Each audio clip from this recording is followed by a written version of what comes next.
Chapter 12, Informative Speaking. 12.1. What is an informative speech?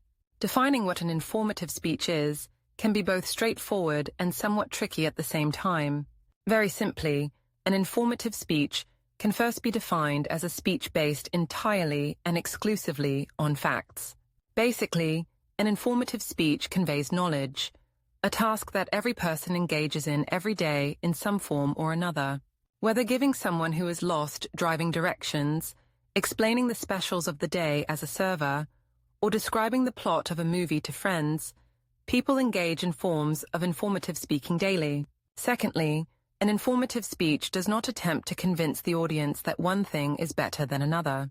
It does not advocate a course of action. Consider the following two statements. 2 + 2 = 4. George Washington was the first president of the United States. In each case, the statement made is what can be described as irrefutable, meaning a statement or claim that cannot be argued. In the first example, even small children are taught that having 2 apples and then getting 2 more apples will result in having 4 apples. This statement is irrefutable in that no one in the world will or should argue this. It is a fact. Similarly, with the statement George Washington was the first president of the United States, this again is an irrefutable fact. If you asked 100 history professors and read 100 history textbooks, the professors and textbooks would all say the same thing. Washington was the first president. No expert, reliable source or person with any common sense would argue about this. Someone at this point might say, no, John Hanson was the first president.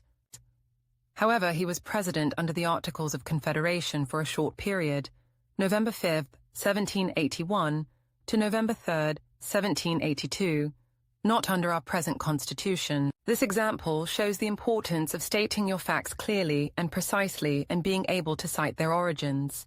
Therefore, an informative speech should not incorporate opinion as its basis. This can be the tricky part of developing an informative speech, because some opinion statements sometimes sound like facts, since they are generally agreed upon by many people, but are really opinion. For example, in an informative speech on George Washington, you might say, George Washington was one of the greatest presidents in the history of the United States. While this statement may be agreed upon by most people, it is possible for some people to disagree and argue the opposite point of view. The statement, George Washington was one of the greatest presidents in the history of the United States, is not irrefutable, meaning someone could argue this claim. If, however, you present the opinion as an opinion from a source, that is acceptable. It is a fact that someone, hopefully someone with expertise, holds the opinion. You do not want your central idea, your main points, and the majority of your supporting material to be opinion or argument in an informative speech. Additionally, you should never take sides on an issue in an informative speech, nor should you spin the issue in order to influence the opinions of the listeners. Even if you are informing the audience about differences in views on controversial topics, you should simply and clearly explain the issues. This is not to say, however, that the audience's needs and interests have nothing to do with the informative speech. We come back to the YFM principle. What's in it for me? Because even though an informative speech is fact-based, it still needs to relate to people's lives in order to maintain their attention. The question may arise here, if we can find anything on the internet now, why bother to give an informative speech? The answer lies in the unique relationship between audience and speaker found in the public speaking context. The speaker can choose to present information that is of most value to the audience. Secondly, the speaker is not just overloading the audience with data. As we have mentioned before, that's not really a good idea because audiences cannot remember great amounts of data and facts after listening. The focus of the content is what matters. This is where the specific purpose and central idea come into play. Remember, public speaking is not a good way to dump data on the audience, but to make information meaningful. Finally, although we have stressed that the informative speech is fact-based and does not have the purpose of persuasion, information still has an indirect effect on someone. If a classmate gives a speech on correctly using the Heimlich maneuver to help a choking victim, the side effect and probably desired result is that the audience would use it when confronted with the situation. 12.2. Types of informative speeches. While the topics to choose from for informative speeches are nearly limitless, they can generally be pared down into 5 broad categories. Understanding the type of informative speech that you will be giving can help you to figure out the best way to organize, research, and prepare for it, as will be discussed below. Type 1 History. A common approach to selecting an informative speech topic is to discuss the history or development of something. With so much of human knowledge available via the internet, finding information about the origins and evolution of almost anything is much easier than it has ever been, with the disclaimer that there are quite a few websites out there with false information. With that in mind, some of the areas that a historical informative speech could cover would include objects. Example, the baseball, the saxophone. Someone at some point in history was the first to develop what is considered the modern baseball. Who was it? What was it originally made of? How did it evolve into the baseball that is used by Major League Baseball today? Places. Example, your college, Disney World. There is a specific year that your college or university opened, a specific number of students who were initially enrolled, and often colleges and universities have name and mission changes. All of these facts can be used to provide an overall understanding of the college and its history. Likewise, the Disney World of today is different from the Disney World of the early 1970s. The design has developed over the last 50 years. Ideas. Example, democracy, freedom of speech. It is possible to provide facts on an idea, although in some cases the information may be less precise. For example, while no one can definitively point to a specific date or individual who first developed the concept of democracy, it is known to have been conceived in ancient Greece, Raaflaub, Ober, and Wallace, 2007. By looking at the civilizations and cultures that adopted forms of democracy throughout history, it is possible to provide an audience with a better understanding of how the idea has been shaped into what it has become today. Type 2 Biography. A biography is similar to a history, but in this case the subject is specifically a person, whether living or deceased. For the purposes of this class, biographies should focus on people of some note or fame, since doing research on people who are not at least mildly well known could be difficult. But again, as with histories, there are specific and irrefutable facts that can help provide an overview of someone's life, such as dates that President Lincoln was born, February 12, 1809, and died, April 15, 1865, and the years he was in office as president, 1861 to 1865. This might be a good place to address research and support. The basic dates of Abraham Lincoln's life could be found in multiple sources, and you would not have to cite the source in that case. But you use the work of a specific historian to explain how Lincoln was able to win the presidency in the tumultuous years before the Civil War, that would need a citation of that author and the publication. Type 3 Processes. Examples of process speech topics would be how to bake chocolate chip cookies, how to throw a baseball, how a nuclear reactor works, how a bill works its way through Congress. Process speeches are sometimes referred to as demonstration or how-to speeches because they often entail demonstrating something. These speeches require you to provide steps that will help your audience understand how to accomplish a specific task or process. However, how-to speeches can be tricky in that there are rarely universally agreed upon irrefutable ways to do anything. If your professor asked the students in his or her public speaking class to each bring in a recipe for baking chocolate chip cookies, would all of them be the exact same recipe? Probably not, but they would all be similar, and most importantly, they would all give you chocolate chip cookies as the end result. Students giving a demonstration speech will want to avoid saying, "You should bake the cookies for 12 minutes, since that is not how everyone does it. Instead, the student should say something like, "You can bake the cookies for 10 minutes. One option is to bake the cookies for 10 minutes. This particular recipe calls for the cookies to be baked for 10 minutes. Each of the previous 3 statements is absolutely a fact that no one can argue or disagree with. While some people may say 12 minutes is too long or too short, depending on how soft or hard they like their cookies, No one can reasonably argue that these statements are not true. On the other hand, there is a second type of process speech that focuses not on how the audience can achieve a result, such as changing oil in their cars or cooking something, but on how a process is achieved. The goal is understanding and not performance. After a speech on how to change a car tire, the audience members could probably do it. They might not want to, but they would know the steps. However, after a speech on how a bill goes through Congress, the audience would understand this important part of democracy, but not be ready to serve in Congress. Type 4, Ideas and Concepts. Sometimes an informative speech is designed to explain an idea or concept. What does democracy mean? What is justice? In this case, you will want to do two things. First, use the definition methods listed in Chapter 6, such as classification and differentiation.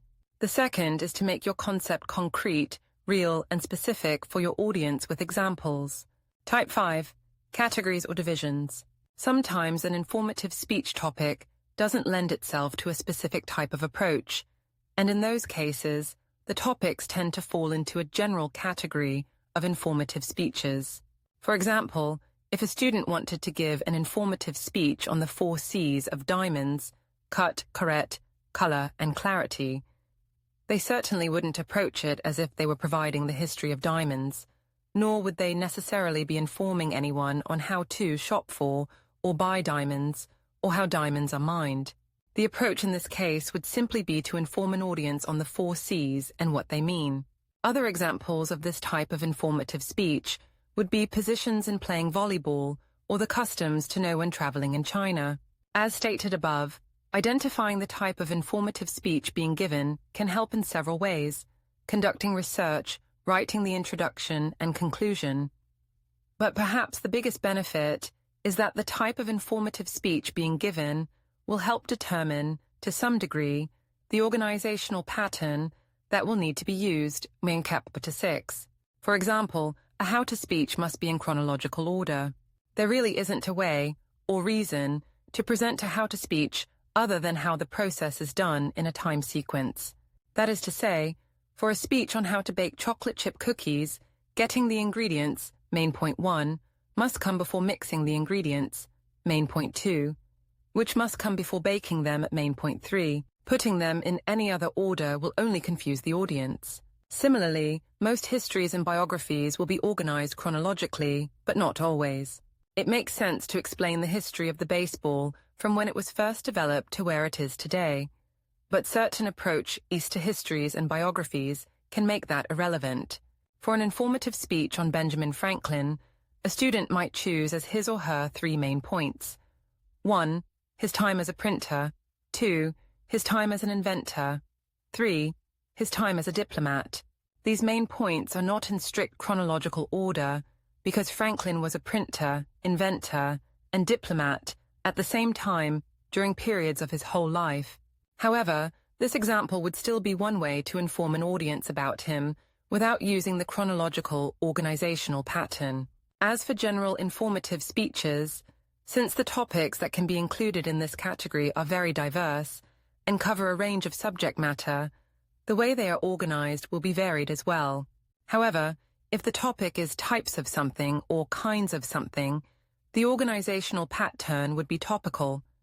If it were the layout of a location, such as the White House, it would be spatial. Refer to Chapter 6 for more on organization. 12.3. Guidelines for selecting an informative speech topic. While some of the guidelines for selecting a topic were discussed in Chapters 2, 4, and 5, this section will more specifically focus on informative speech topics and problems that can arise when choosing them. Pick a specific or focused topic. Perhaps one of the biggest and most common misconceptions students have about informative speech topics is that the topic needs to be broad in order to fill the time requirements for the speech. It is not uncommon for a student to propose an informative speech topic such as, to inform my audience about the history of music. And how is that topic even possible? When does the history of music even begin? The thinking here is that this speech will be easy to research and write, since there is so much information available. But the opposite is actually true. A topic this broad makes doing research even harder. Let's consider the example of a student who proposes the topic, To inform my audience about the Civil War. The Civil War was, conservatively speaking, 4 years long, resulted in over 750,000 casualties, and arguably changed the course of human history. So to think that it is possible to cover all of that in 5 to 7 minutes is unrealistic. Also, a typical college library has hundreds of books dealing with the Civil War. How will you choose which ones are best suited to use for your speech? The better approach in this case is to be as specific as possible. A revised specific purpose for this speech might be something like, to inform my audience about the Gettysburg Address. This topic is much more compact. The Gettysburg Address is only a few minutes long, and doing research will now be exponentially easier, although you will still find hundreds of sources on it. Or, an even more specific topic would be like the one in the outline at the end of this chapter. To inform my classmates of the specific places in Gettysburg, Pennsylvania, that are considered haunted. Instead of looking through all the books in your campus library on the Civil War, searching through the library's databases and catalog for material on the Gettysburg Address will yield a much more manageable number of books and articles. It may sound counterintuitive, but selecting a speech topic that is very specifically focused will make the research and writing phases of the informative speech much easier. Avoid faux or fake informative speech topics. Sometimes students think that because something sounds like an informative speech topic, it is one. This happens a lot with political issues that are usually partisan in nature. Some students may feel that the speech topic, to inform my audience why William Henry Harrison was a bad president, sounds factual, but really this is an opinion. Similarly, a number of topics that include conspiracy and paranormal subject matter are usually mistaken for good informative topics as well. It is not uncommon for a student to propose the topic to inform my audience about the existence of extraterrestrials, thinking it is a good topic. After all, there is plenty of evidence to support the claim, right? There are pictures of unidentified objects in the sky that people claim are from outer space. There are people who claim to have seen extraterrestrials, and most powerful of all, there are people who say that they have been abducted by aliens and taken into space. The problem here, as you have probably already guessed, is that these facts are not irrefutable. Not every single person who sees something unknown in the sky will agree it is an alien spacecraft, and there can be little doubt that not everyone who claims to have been abducted by a UFO is telling the truth. This isn't to say that you can't still do an informative speech on alien sites. For example, 2 viable options are to inform my audience about the SETI project, or to inform my audience of the origin of the Area 1 conspiracy. However, these types of speeches can quickly devolve into opinion if you aren't careful, which would then make them persuasive speeches. Even if you start by trying to be objective, unless you can present each side equally, it will end up becoming a persuasive speech. Additionally, when a speaker picks such a topic, it is often because of a latent desire to persuade the audience about them. To 12.4. Guidelines for preparing an informative speech. Don't be too broad. In preparing and writing an informative speech, one of the most common mistakes students make is to think that they must be comprehensive in covering their topic, which isn't realistic. Take, for example, an informative speech on Abraham Lincoln. Lincoln was 56 years old when he died. So to think that it is possible to cover his entire life story in 5 to 7 minutes is unrealistic. As discussed in Chapter 4, the better option is to select 3 aspects of his life and focus on those as a way to provide an overall picture of who he was. So a proposed speech on Lincoln might have the specific purpose: to inform my audience about Abraham Lincoln's administration of the Civil War. This is still a huge topic in that massive books have been written about it, but it could be addressed in 3 or 4 main points, such as I. The Civil War began in the aftermath of Lincoln's election and inauguration too. Finding the right military leaders for the Union was his major challenge at the beginning. 3. The Emancipation Proclamation changed the nature of the war. I. Lincoln adopted a policy that led to the North's victory. Regardless of the topic, you will never be able to cover everything that is known about your topic, so don't try. Select the things that will best help the audience gain a general understanding of the topic, that will interest them, and that they hopefully will find valuable. Be accurate, clear, and interesting. A good informative speech conveys accurate information to the audience in a way that is clear and that keeps the listener interested in the topic. Achieving all three of these goals, accuracy, clarity, and interest, is the key to being an effective speaker. If information is inaccurate, incomplete, or unclear, it will be of limited usefulness to the audience. Part of being accurate is making sure that your information is current. Even if you know a great deal about your topic or wrote a good paper on the topic in a high school course, you will need to verify the accuracy and completeness of what you know, especially if it is medical or scientific information. Most people understand that technology changes rapidly, so you need to update your information almost constantly. The same is true for topics that, on the surface, may seem to require less updating. For example, the Civil War occurred over 150 years ago, but contemporary research still offers new and emerging theories about the causes of the war and its long-term effects. So even with a topic that seems to be unchanging, carefully check the information to be sure it's accurate and up to date. What defines interesting? In approaching the informative speech, you should keep in mind the good overall principle that the audience is asking, what's in it for me?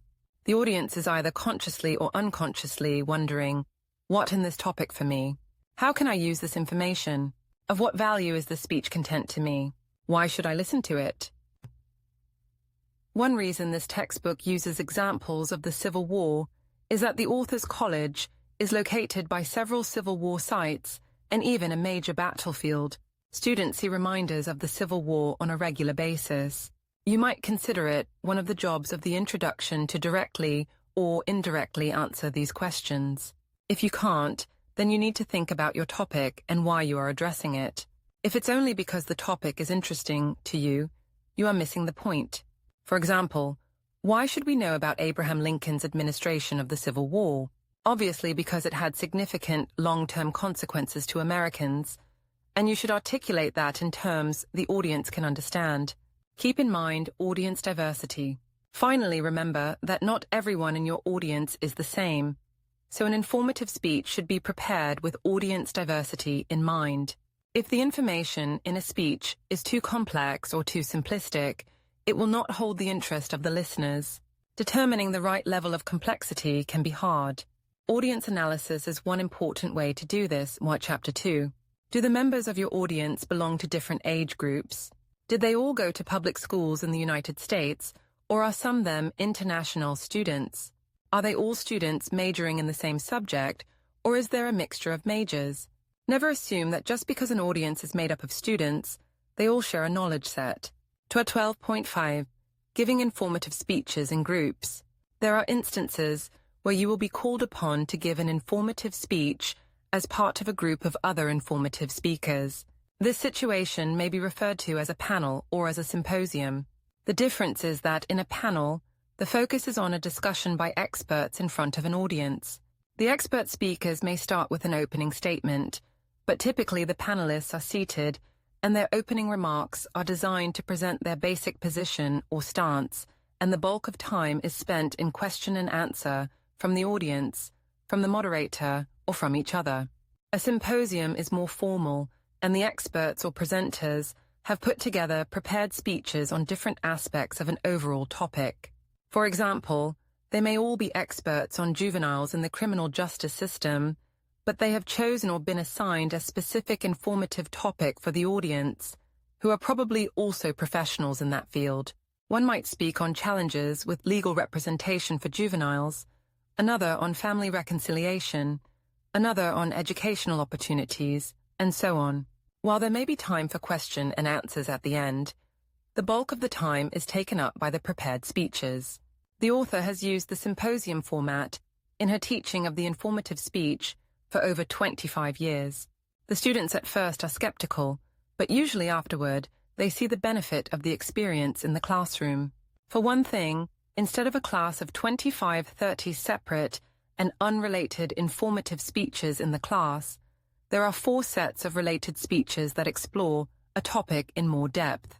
Some popular topics have been physical and mental health issues, diabetes, breast cancer, pets, schizophrenia, phobias, the arts, musical genres, history of film, travel, and food. In those years, there have been topics that didn't work. Serial killers and sexually transmitted infections were 2 of them. 1 speech on that is acceptable. 6 or 7, not so much. Just to clarify, the author always assigns the groups, but the students pick the topics. Here are some pointers if you are assigned to give a symposium-style informative speech. 1. Spend ample time discussing the topics so that everyone is supportive of the overall topic and the way the topic is broken down into separate speech topics. Do not let one person run the show and insist on a specific topic. A strong personality can sway the rest of the group, and then later, the other members become unhappy about the topic and resentful of the persuasive member. 2. Try to develop topics in different ways. For example, let's take the overall topic of phobias. The temptation is for each separate speech to be a specific phobia. While this is all right, it becomes repetitive to the audience. There are other ways to develop the subtopics: origins, different treatment options, phobias related to certain demographic groups, instead of 6 or 7 speeches on different phobias. 3. Be in constant communication with your peers so that you know exactly what their topics are and how they are being developed. You don't want 1 or 2 co-presenters to go rogue and change their topics without the knowledge of the others in the group. You also do not want to end up overlapping, so that part of your speech is actually in someone else's speech. Share phone numbers so you can text or call each other if the members are willing. 4. You should appoint a moderator who will introduce the speeches and speakers and close or call for questions when the speeches are completed, and possibly summarize the set of speeches at the end. This member does not have to be the first or last speaker in the group. 5. Be sure the order of speeches is logical, not random. 6. Be sure to get to the class early so you can set up and feel secure that your team members are present. 7. If you are required to have a question and answer session at the end, the moderator should try to make sure that the participation is balanced and one talkative person doesn't answer all the questions. There will be questions you cannot answer, so just be honest and say, "I didn't find that answer in my research." Many instructors use this format because it not only teaches informative speaking skills, but because it emphasizes teamwork. You will be expected to do many team projects in your educational and professional careers, and this is a good way to start learning effective teamwork skills. Conclusion: learning how to give informative speeches will serve you well in your college career and your future work. Keep in mind the principles in this chapter, but also those of the previous chapters, relating to the informational needs of the audience, using clear structure, and incorporating interesting and attention-getting supporting evidence.